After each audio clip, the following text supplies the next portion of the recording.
Makadi muri Zimbabwe tari uya pano panzvimbo yeZengeza apo tauya kuzoona mukomana anonzi McDonald Zhou uyo ari kutambudzika nekufamba mushure mekunge aita accident ari kwaRusape apo paakawirwa nedanda rakanga vakatakura iye nemumwe wake vakanga vachitakura danda kubasa kwavaishanda. Asi tiri kuona kuti mukomana uyu ane dambudziko rekuti haasi kugona kufamba uyezve pari kudiwawo mari dzakawanda dzekuti akwanise kuti awane physiotherapist anoita kuti akwanise kufambawo zvakanaka. Saka tiri kukumbira kwamuri muri yeZimbabwe maamuri kunzwa story iyi kuti uyai neuwandu hwenyu sikuziva kwandinokuitai kuti vanhu veZimbabwe munobatsira. Uyai mubatsire mukomana uyu panhamba dziri pascreen motaura naTete vari pano vanokwanisa kuti vakuudzei kuti dambudziko renyu rakamira sei. Saka ngatipindei mukati umu tinzwe kuti nyaya yacho yakamira sei. Makadii zvenyu Tete? Ndiri pangu makadiiwo. Zita ndiani? Ndonzi Polite Tarona. Dambudziko renyu rakamira sei? Dambudziko rangu ndiri mwana watete wangu uyu aishandawo kwaRusape uko achibva pabasa paaishanda achibva akuwara bhozi oita zvekutakura matanda aya anenge achibva uko anogadzira mabhimu. Saka angoonekwa akamatakura apo. Saka paakabva umwe wacho anenge ari pamberi umwe ari kumashure. Saka umwe wacho akaremerwa kumashure iye anga ari kumashure pararola kwaari. Saka parakarola achidonha pasi iye akabva adonha nemusana. Adonha nemusana akabva akuwara spinal cord. Saka akuwara spinal cord last year October achibva anzi neRusape ngaende kuwarira hospital achibva waya kuwarira hospital. Aya kuwarira hospital since last year October takanzi paida mari yekuti aitwe op. Mari yacho op takatadza kuireza kuti ikwane. Kusvika izvezvizvi mwana akangorara paakadisturbeka ipapo pakabva disturbeka kuti tsvina anga asingainzwe ichibuda patiko nezvaakuinzwa ichibuda. Makumbo akabva aita paralyzed. Akwanise kutoanzwa nyange ukamurowa haafambi haamuki nezvaakutombokambaira but tsvina anotoita ari paakagara ipapa panenge achizvibatsira ari ipapa. Saka dambudziko ratinaro nderekuti tatawanawo chiremba anga achiti anoda kumubatsira but zvikwanisiro ndo zvatisina like aitaura kuti panoda mapiritsi ekuti anga achimwa futi mukati kuti maronda ake waya achidresswa asi achibatsika nemapiritsi acho tiri kuashaya. Iye dokta wacho anodawo mari yekuti akwanise kuitawo shungu yebasa. Izvo zvanga ane 2 weeks asi kuya kuzomudressa maronda acho akutosvika pakunhuhwa maronda acho akutosvika pakuroora nekuti akushaya munhu anomudressa. Dokta kuti auyewo anenge achidawo mari yekuti akwanise kuya kuzomubatsira hatina.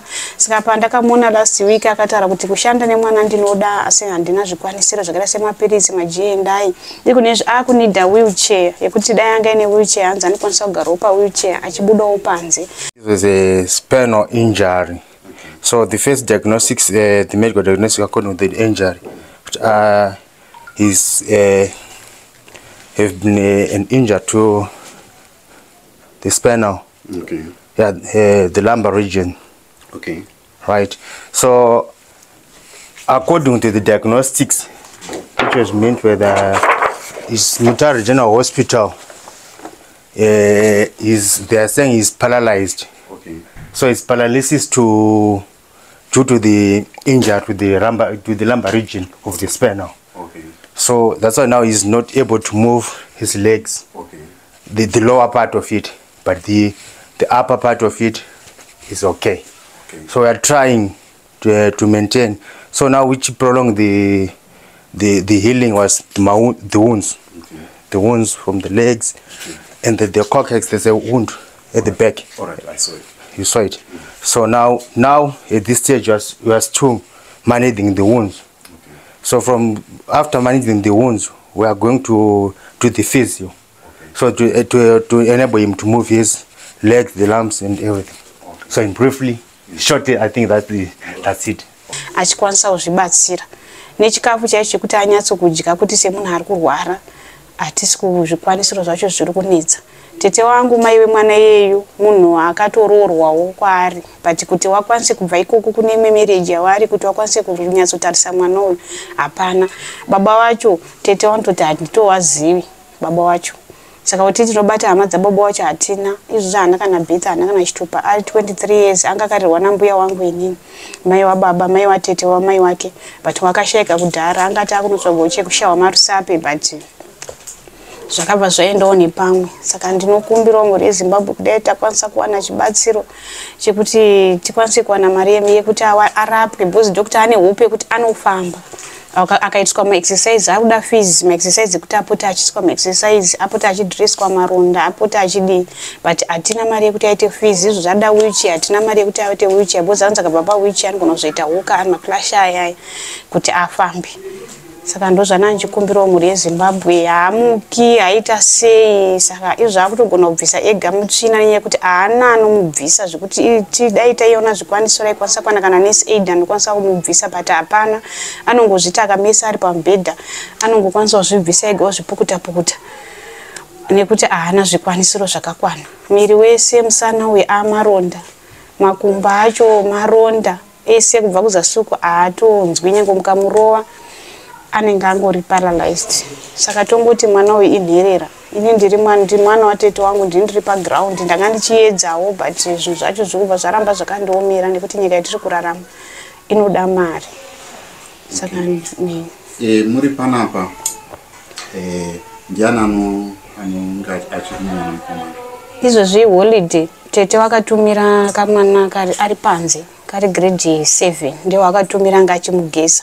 Pane mukomana ari panapa paari kugara but 23 years old anoswera asipo anouyawo manheru. Saka ndonguva yaanouyawo manheru achimuona makuseni omukoenda masikati ese anenge aine mwana ari grade 7 ende mwana ari grade 7 anoswera achitamba panze apo. Sometimes anenge ari ega akamesa sunshine munhu anomupa kana bhaketi because mwana anenge ari panze kuti adedzere azviite. Saka dokta wataura kuti akaramba akamesa kudarika akatota anoita maronda. Ndosaka maronda acho mamwe acho asiri kupera nekuti pane kamwana kari grade 7 kamwe kamunina kake kakatobva kumusha kuti kambokwanise kumatenda. Ini ndinowanika upana paweekend ndobva ndiri pano pandindisiri kubasa. Right. Mamuri kunyanya kuda rubatsiro rwei kumhuri yeZimbabwe? Inini ndanga ndichishuwa izvozvi kuti dai tawanawo rubatsiro rwekuti tikwanise kubhadhara chiremba ari kuita basa kuti aitewo neshungu because akuita more than 2 weeks asingauye because asati ambopiwa mari. I think kubva last year patakabva mari hospital chiyawo kuno kubva tamuonawo muno anoita zvekumubatsira but nyaya yekuti haasi kuwanawo kana sendi. Saka shungu haasisina dzekuti amurape. Paroda mapiritsi, pane mapiritsi anodiwa ari kunzi anofanira kunge achimwa hatisi kumawana. Tikamuona pano pati nguva tomashaya patomashaya paipai anobva adonha futi haazokwanisi kusimuka because mapiritsi aramba achimamwa kuti zviite but kumashaya unomboiwana mari wotenga but ada kuramba achimwa hanzi kusvika aita zvakanaka. Newheelchair ndo yandikukumbirawo nechikafu chekuti awana hake chikafu chekuti akamwawo mapiritsi akwanise kudya because mapiritsi akamwa ari kuzoshaya futi chikafu chisina kukwana. Saka ari kupedzisira adonha haasi kubva asimuka. Akati simuka ukambowanawo mazuva munowana iwayo ubva adonha futi pasi. Makadii mukoma? Makadiko baba wangu? Right.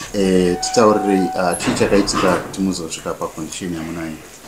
Chakaitika pacondition yandinayo ndechekuti takanga takatakura danda ratakatakura.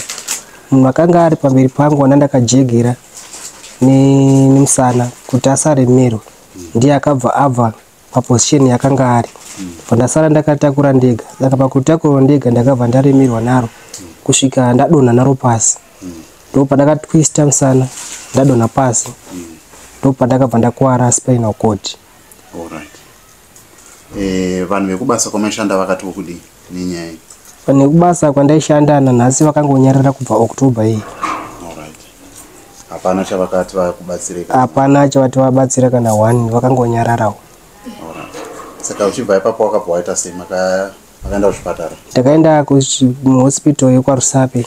Ndobva yanditi aiwa izvo tichigone toenda kuHarare hospital Gomo. Okay. Alright. Saka chauri kunyanya kuda rubatsiro kubva kumhuri yeZimbabwe chii? Mhuri yeZimbabwe dai yandibatsirawo nemari yekuti dai yabhadharawo chiremba ada kundibatsirawo. Wheelchair yekuti ndimbotiwo kana ndakagarawo ndimbotendererawo ndichimboitawo sei plus chikafu chekudya. Okay. Alright. Wakagumira chikoro level ipi? Chikoro ndakagumira form 3. Ndakazoshayawo akazoinge akundibatsirawo nekuti mbuya wandaigara nawo akanga washaya. Okay. Matambudziko auri kuda kubatsirwa ndeapi? Ndodawo matambudziko andabatsirwa ndekuti ndigonewo kuzosimukawo ndigofambawo ndigowanawo basa rekuti ndigosenzawo kana ndaporawo. Alright. Ndanzwa uchitaura nyaya birth certificate. Birth certificate nechitupawo ndigobatsirikawo kuti ndigoitawo zvirinani muupenyu. Alright. Zita ndiani? Ndinoitwa McDonald Zhou. McDonald Zhou. Iyo nyaya yatatinayo pano paZengeza tichiedza kubatsirana nemukomana McDonald Zhou. Ane zvishuviro zvakawanda zvaanazvo zvemwoyo zvekuti dai imi vana veZimbabwe tikaisawo musoro pamwe chete tokwanisa kuti tibatsire. Kuna vanogona kubatsira neruzivo, kuna vanogona kubatsira nemari. Saka ngatibatanzei maoko edu tikwanise kubatsira mukomana. Nhamba ndidzo dziri pascreen and vanoda kuziva zvizhinji munokwanisa kucontacta doctor. Nhamba ndidzodzo zvakare dziri pascreen. Vanokwanisa kutsanangurirai kuti situation yakamira sei uyezve zvingaitwe sei. Maybe kune imi mune nzvimbo yenyu amunokwanisa kuti mubatsire mukomana uyu pachena. Makasunungukawo zvakare kuvabata kuti muone kuti mungabatsirana nemukomana sei. Kubva kwandiri inini Koma JC, tosangana kumaprogram anoteera tichiti ngatirambei tichibatsirana semhuri yeZimbabwe.